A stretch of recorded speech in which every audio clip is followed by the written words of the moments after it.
If you end up agreeing with what I'm saying in this video, do me a favor, hit that like button and subscribe, because I'm going to keep talking about the stuff that actually affects the game day to day. And today we need to talk about My Hero Ultra Rumble and why it's starting to feel like the devs don't care about ranked integrity. I want to start by saying this. I genuinely love My Hero Ultra Rumble. I'm not here to hate on the game, I'm not here to farm drama, and I'm not here to pretend I know everything. I'm here because I care. I play it, I grind it, I enjoy it, and I want it to be better. But right now, it honestly feels like ranked integrity is being left behind, and the biggest reason I'm saying that is Lady Nagant, because she has bugs that people have been exploiting since the day she was released, and it's been going on for so long now that it doesn't feel like an accident anymore, it feels ignored. And when something is ignored long enough, people stop believing it'll ever be fixed. That's when the player base gets cynical, that's when matches start feeling like why even try, and that's where we're at. Let me explain why this is such a big deal in a game like Ultra Rumble. This isn't a slow tactical shooter where you can just play safe and hold angles for 10 minutes. This is a fast, chaotic game built around movement, split-second decisions, third parties, and clutch moments. Characters have identities, roles, strengths, and weaknesses, and ranked is supposed to be where that matters. Ranked is supposed to reward game sense, rotations, teamwork, target focus, timing, cooldown tracking, all of it. But when a character has long-standing bugs and people are actively abusing them, it doesn't just affect balance, it affects the whole point of playing ranked. Because now it's not who played better, it's who ran into the broken thing first. And that's the moment a competitive mode stops feeling competitive. And I want to be clear, I'm not calling every Nagant player an exploiter. Some people just like the character, some people like the playstyle, some people are learning her. But we're not going to pretend we don't see it. There are players who are abusing her bugs on purpose, and they do it because it works, because it's strong, and because it's been allowed to stay in the game. When something stays broken long enough, it becomes meta, not because it's healthy or skillful, but because it's available. And that's when ranked starts to rot from the inside out. Then there's the part that makes this feel even worse. She didn't get the nerf that a lot of people expected, and it feels like she didn't get nerfed because they still want to sell her in the in-game shop.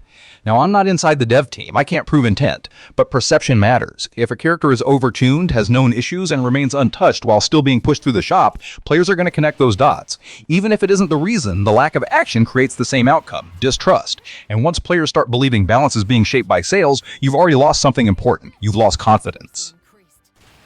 Let's talk about what it actually feels like in ranked. You queue up, you try to play smart, you pick a rapid hero or villain because you want to make plays. You want to flank, you want to escape, you want to outmaneuver, you want to be the player that creates openings for your team, and then you get hit by Nagant and you're just gone. Deleted, one shot, in ranked. Rapid characters, heroes and villains, getting erased in a moment. And I know someone is going to say, well, don't get hit. Okay, sure, great advice. But this game is full of chaos. Third parties, visual clutter, team fights in tight areas, storms closing, knockbacks, stuns, people dropping in from above, and moments where you're forced into a bad angle because you're saving your teammate or trying to rotate out.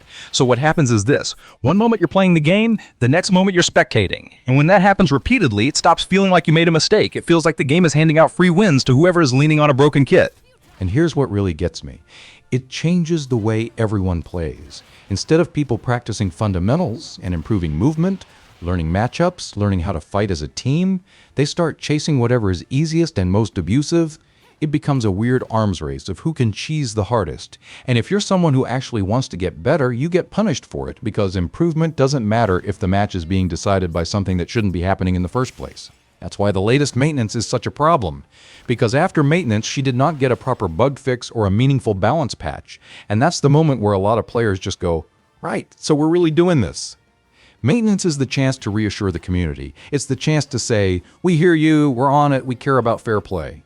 Even small changes matter if they're pointed at the problem. But when nothing meaningful happens, it feels like the community is shouting into a void. And the longer that goes on, the more people stop giving feedback because they start believing feedback doesn't matter. I want the devs to understand something really clearly.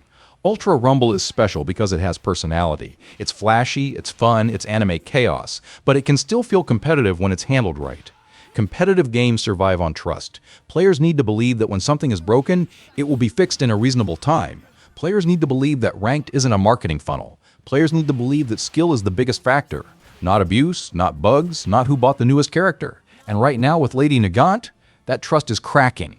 And I get it, balancing is hard. It's not as simple as pressing the nerf button. You don't want to gut the character, you don't want to make her useless, you don't want to punish normal players who just enjoy her. But here's the thing, bug fixes are not the same as nerfs. If something is functioning in a way that wasn't intended and players are exploiting it, that's not balance, that's a problem. And problems like that should be a top priority in ranked, because ranked is where fairness matters most. So here's what I think would actually help in a realistic way. First, Fix the known bugs that are being exploited quickly and clearly. If you can't fix them immediately, communicate. Even a simple message helps. We're aware, we're investigating, patch is coming. Second, address the one-shot potential in a way that's healthy. If a character is deleting rapid heroes and villains in one shot in ranked, something is off. Whether it's damage values, scaling, multipliers, or interactions, something needs adjustment so fights have counterplay. Third, protect ranked integrity specifically. If you can separate tuning for ranked, do it. Ranked should be the most stable and fair version of the game, not the Wild West. Fourth, show your work. Patch notes should be detailed enough that players can see what changed and why. The more vague the notes, the more people assume nothing meaningful happened. And finally, don't let shop perception poison the game. If the community believes characters stay strong to sell, you've got a trust problem, whether or not it's true. The fix for that is transparency and consistency over time. Because again, I like this game. I like the movement. I like the team fights. I like the characters. I like the moments where you clutch a revive, rotate perfectly, win a nasty fight, and it feels earned. But those moments don't hit the same when you know there's a character sitting in the meta with long-standing issues that people abuse for easy ranked points. It turns excitement into exhaustion. It turns, let's run another one into, I'm done for the night.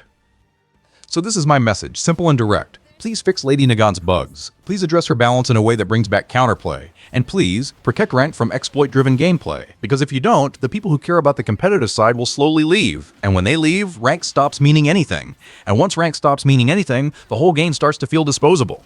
And that's why I'm speaking up, because I don't want Ultra Rumble to go that way. I want it to win, I want it to grow, I want it to be fun and fair. So yeah, I'm disappointed, but I'm also still here, still playing, still hoping the devs prove us wrong. And if you made it this far, seriously, hit that like button and subscribe. It helps a ton, and it tells me you want more honest Ultra Rumble takes like this. I'll see you on the next one.